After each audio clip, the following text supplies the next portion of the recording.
ಒಂದು ರೀತಿಯಲ್ಲಿ tax terrorism ಪ್ರಾರಂಭ ಆಗಿದೆ. ಮೊದಲನೇ ಬಜೆಟಲ್ಲಿ ಆಲ್ಕೋಹಾಲ್ ಮೇಲೆ ಟ್ಯಾಕ್ಸನ್ನು ಹೆಚ್ಚು ಮಾಡಿದರು, ಹಾಲಿನ ದರವನ್ನು ಹೆಚ್ಚು ಮಾಡಿದರು, ವಿದ್ಯುತ್ ಶಕ್ತಿ ದರವನ್ನು ಬೆಕ್ಕಾಬಟ್ಟಿಯಾಗಿ 4 ಬಾರಿ ಹೆಚ್ಚು ಮಾಡಿದ್ದಾರೆ. ಲ್ಯಾಂಡ್ ರೆವಿನ್ಯೂ ಸ್ಟ್ಯಾಂಪ್ ಡ್ಯೂಟಿಯಿಂದ ಹಿಡಿದು ಲ್ಯಾಂಡ್ ವ್ಯಾಲ್ಯೂಯೇಷನ್ ಎಲ್ಲದರಲ್ಲೂ ಕೂಡ ಟ್ಯಾಕ್ಸ್ ಹೆಚ್ಚಾಗಿದೆ. ಮೋಟ್ರ್ ವೆಹಿಕಲ್ಸ್ ಟ್ಯಾಕ್ಸ್ ಹೆಚ್ಚಾಗಿದೆ. ಒಂದು ಅಂದಾಜಿನ ಪ್ರಕಾರ ಕಳೆದ 3 ವರ್ಷದಲ್ಲಿ ಸಿದ್ದರಾಮಯ್ಯ ಸರ್ಕಾರ 60,000 ಕೋಟಿ ರೂಪಾಯಿ ಹೊಸ ತೆರಿಗೆಯನ್ನು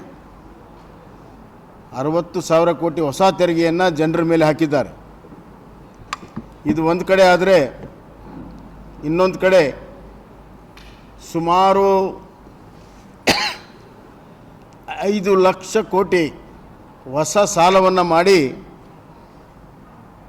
ದಾಖಲೆ ಸಾಲಗಾರ ಸಿದ್ದರಾಮಯ್ಯ ಅಂತ ಹೆಸರು ಪಡ್ಕೊಂಡಿದ್ದಾರೆ. ಇದೆಲ್ಲಕ್ಕಿಂತ ಹೆಚ್ಚಾಗಿ ವ್ಯಾಪಕವಾಗಿ ಭ್ರಷ್ಟಾಚಾರದ ಇಂಥ ಭ್ರಷ್ಟ ಸರ್ಕಾರವನ್ನೇ ನಾವು ನೋಡಿರಲಿಲ್ಲ. ನೀವು ಯಾವುದೇ ಕಚೇರಿಗೆ ಹೋಗಿ, ಯಾವುದೇ ಹಳ್ಳಿಯಲ್ಲಿ ನೀವು ಯಾವುದಾದ್ರೂ ನೋಂದಣಿ ಮಾಡಬೇಕಾದ್ರೆ ಅದು ಬೆಂಗಳೂರಿಗೆ ಇದು ಭ್ರಷ್ಟಾಚಾರದ ದುಡ್ಡು ಮುಟ್ಟಬೇಕು, ಇಲ್ಲದ್ರೆ ನೋಂದಣಿ ಆಗೋದಿಲ್ಲ.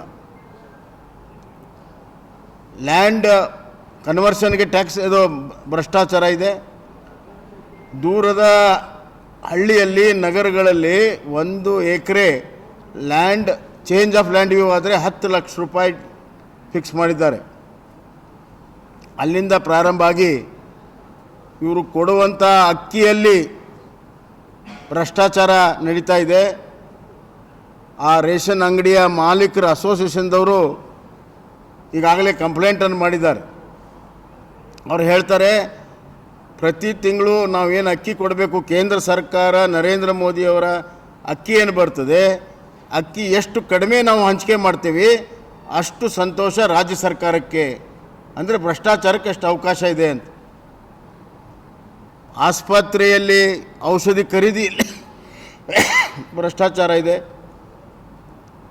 ತಹಸೀಲ್ದಾರ್ ಆಫೀಸ್ನಲ್ಲಿದೆ, ಮಂತ್ರಿಗಳ ಆಫೀಸ್ನಲ್ಲಿದೆ, ಮುಖ್ಯಮಂತ್ರಿಗಳ ಆಫೀಸ್ನಿಂದಲೇ ಭ್ರಷ್ಟಾಚಾರ ಪ್ರಾರಂಭ ಆಗ್ತದೆ. ವರ್ಗಾವಣೆಯಲ್ಲಂತೂ ಬಹಳ ದೊಡ್ಡ ಇಂಡಸ್ಟ್ರಿಯಾಗಿ ಪರಿವರ್ತನೆ ಆಗಿದೆ. ಯಾವುದೇ ಅಧಿಕಾರಿ ಎಷ್ಟೇ ದುಡ್ಡು ಕೊಟ್ಟು ಬಂದರೂ ಎಷ್ಟು ದಿವಸ ಇರ್ತಾನೆ ಅಂತ ಯಾರಿಗೂ ಕೂಡ ಗ್ಯಾರಂಟಿ ಇಲ್ಲ. ಆಡಳಿತ ಸಂಪೂರ್ಣವಾಗಿ ಕುಸಿದೋಗಿದೆ. ಜನರ ಮೇಲೆ ಭ್ರಷ್ಟಾಚಾರದ ಹೊರೆಯನ್ನು ಹಾಕ್ತಾ ಇದ್ದಾರೆ. ಇವತ್ತು ಇಲ್ಲಿಯೇ ದಾವಣಗೆರೆಯ ಎಲೆಕ್ಟ್ರಿಕ್ ಕಂಪ್ನಿ 8,000 ರೂಪಾಯಿ ಎಲೆಕ್ಟ್ರಿಕ್ ಮೀಟ್ರಿಗೆ ಚಾರ್ಜ್ ಮಾಡಿದರೆ ಅದರಲ್ಲಿ 6,000 ಕೋಟಿ ರೂಪಾಯಿ 6,000 ರೂಪಾಯಿ ಒಂದು ಮೀಟ್ರಿಗೆ ಭ್ರಷ್ಟಾಚಾರ ಇದೆ. ಅದನ್ನು ಜನನೇ ಕೊಡಬೇಕಾಗುತ್ತೆ. PWD ಕಾಂಟ್ರಾಕ್ಟರು ಭ್ರಷ್ಟಾಚಾರ ಆರೋಪವನ್ನು ಮಾಡಿದ್ದಾರೆ ಅಸೋಸಿಯೇಷನ್ದವರು. ಅಬಕಾರಿ ಅಂಗಡಿ ಮಾಲಕರು ಭ್ರಷ್ಟಾಚಾರ ಮಾಡಿದ್ದಾರೆ, ಆರೋಪ ಮಾಡಿದ್ದಾರೆ. KEB ಕಾಂಟ್ರಾಕ್ಟರು ಭ್ರಷ್ಟಾಚಾರ ಆರೋಪ ಮಾಡಿದ್ದಾರೆ. ಭ್ರಷ್ಟಾಚಾರದಿಂದ ತುಂಬಿ ತುಳುಕ್ತಾ ಇದೆ. ಅದನ್ನು ಮುಚ್ಚಿಕೊಳ್ಳಲು BJP ಸರ್ಕಾರದ ಮೇಲೆ ವ್ಯತವಾಗಿ ಆರೋಪಗಳನ್ನು ಮಾಡುವಂಥ ಸಾಹಸವನ್ನು ಮುಖ್ಯಮಂತ್ರಿ ಮಾಡ್ತಾ ಇದ್ದಾರೆ. ಆದರೆ ಈ 3 ವರ್ಷದ ಆಡಳಿತದಲ್ಲಿ ಸಿದ್ದರಾಮಯ್ಯ ಅವರ ದುರಾಡಳಿತ ಮನೆ ಮನೆಗೆ ತಲುಪಿದೆ. ಜನ ಬದಲಾವಣೆಗಾಗಿ ಕಾಯ್ತಾ ಇದ್ದಾರೆ. ಈ ದಾವಣಗೆರೆ ಬಾಗಲಕೋಟೆಯ ಚುನಾವಣೆಯ ಫಲಿತಾಂಶ ಕಾಂಗ್ರೆಸ್ಸಿನ ಅಧಿಪತನದ ಮೊದಲನೆಯ ಹೆಜ್ಜೆ ಆಗ್ತದೆ. ಅದಕ್ಕೆ ದಾವಣಗೆರೆ ಜನ ಮತ್ತು ಬಾಗಲಕೋಟೆ ಜನ ಆಶೀರ್ವಾದ ಮಾಡ್ತಾರಂತ ನಮ್ಗೆ ಸಂಪೂರ್ಣವಾಗಿ ವಿಶ್ವಾಸ ಇದೆ. ಭಾರತೀಯ ಜನತಾ ಪಕ್ಷ ಒಂದು ಸದೃಢವಾಗಿ, ಸಂಘಟಿತವಾಗಿ, ಒಕ್ಕಟ್ಟಾಗಿ ಈ ಚುನಾವಣೆಯನ್ನು ಒಂದು ಸವಾಲಾಗಿ ಸ್ವೀಕಾರ ಮಾಡಿ ನಾವು ಈ ದುಷ್ಟ ಭ್ರಷ್ಟ ಕಾಂಗ್ರೆಸ್ ಸರ್ಕಾರವನ್ನು ಮನೆ ಕಳಿಸೋವರೆಗೂ ವಿಶ್ರಮಿಸೋದಿಲ್ಲ ಅನ್ನುವಂಥ ಪಣವನ್ನು ತೊಟ್ಟು ಈ ಚುನಾವಣೆಯ ಕಣದಲ್ಲಿ ಧುಮುಕಿದ್ದೇವೆ. ಖಂಡಿತವಾಗಿಯೂ ಜನ ಆಶೀರ್ವಾದ ಮಾಡ್ತಾರಂತ ವಿಶ್ವಾಸ ನನಗಿದೆ. ಚರ್ಚೆ ಮಾಡುವಂಥ ಈ ಸಂದರ್ಭ ಅಲ್ಲ, ಅದಕ್ಕೆ ಭಾಳ ಮಹತ್ವವನ್ನು ಕೊಡೋದು ಬೇಕಾಗಿಲ್ಲ. ಯಾರೂ ಕೂಡ ಪುಕ್ಕಟ್ಟೆ ಟಿಕೆಟ್ ಕೇಳುವಂಥ ಅವಶ್ಯಕತೆಯೂ ಇಲ್ಲ. ಅದೇನು ರಾಷ್ಟ್ರೀಯ ಕ್ರೀಡೆ ಕೂಡ ಅಲ್ಲ, ಖಾಸಗಿಯಾಗಿರುವಂಥ ಒಂದು ಲೀಗು. ಭಾಳ ಮಹತ್ವ ಕೊಡೋ ಅವಶ್ಯಕತೆ ಇಲ್ಲ ಅಂತ ನನ್ನ ಭಾವನೆ.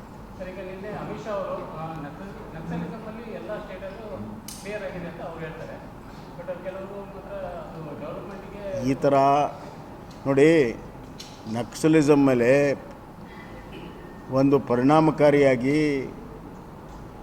ಗದಾಪ್ರಹಾರವನ್ನು ಮಾಡಿ ಬೇರು ಸಮೇತ ತೆಗೆಯೋದರಲ್ಲಿ ನರೇಂದ್ರ ಮೋದಿ ಅವರ ನೇತೃತ್ವದಲ್ಲಿ ಅಮಿತ್ ಶಾಜಿ ಅವರ ಶ್ರಮದ ಫಲದಿಂದ ಅತ್ಯಂತ ಯಶಸ್ವಿಯಾಗಿದೆ. ರೆಡ್ ಕಾರಿಡಾರ್ ಅನ್ನೋದು ಸಂಪೂರ್ಣವಾಗಿ ಅಳಿಕೆ ಹೋಗಿದೆ.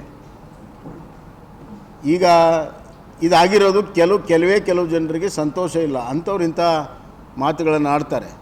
ಅಲ್ಲಿ ಇಲ್ಲಿ ಇಂಥ ಮಾತುಗಳು ಬರ್ತವೆ. ಇದಕ್ಕೆ ಭಾಳ ಮಹತ್ವ ಇಲ್ಲ. ಯಾಕಂದರೆ ಸುಮಾರು 4,000ಕ್ಕಿಂತ ಹೆಚ್ಚು ನಕ್ಸಲೈಟ್ಸು ಸರೆಂಡರ್ ಆಗಿದ್ದಾರೆ 2 ವರ್ಷದಲ್ಲಿ.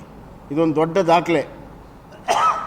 ಮತ್ತು ಛತ್ತೀಸ್ಗಢ, ಜಾರ್ಖಂಡ್, ತೆಲಂಗಾಣ ಮತ್ತು ಮಹಾರಾಷ್ಟ್ರದಲ್ಲಿ ಸಂಪೂರ್ಣವಾಗಿ ನಿರ್ಮೂಲನೆ ಆಗಿದೆ. ಅಲ್ಲಿಯ ಪ್ರಮುಖರು ಎಲ್ಲರೂ ಸೇರಿ ಇವತ್ತು ಸರೆಂಡರ್ ಆಗಿದ್ದಾರೆ. ಪಾಪಾರಾವಿಂದ ಹಿಡಿದು ಎಲ್ಲರೂ ಕೂಡ ಸರೆಂಡರ್ ಆಗಿದ್ದಾರೆ. ಇದು ವಸ್ತುಸ್ಥಿತಿ. ನಿನ್ನೆ ವಿವರವಾಗಿ ಲೋಕಸಭೆಗೆ ಅಮಿತ್ ಶಾಜಿ ಅವರು ಡೀಟೇಲ್ಸ್ ಕೊಟ್ಟಿದ್ದಾರೆ. ನಾನು ಹೇಳ್ತೀನಿ, ಇಡೀ ಸಮಗ್ರ ಭಾರತ ಜನತೆ ನರೇಂದ್ರ ಮೋದಿ ಸರ್ಕಾರ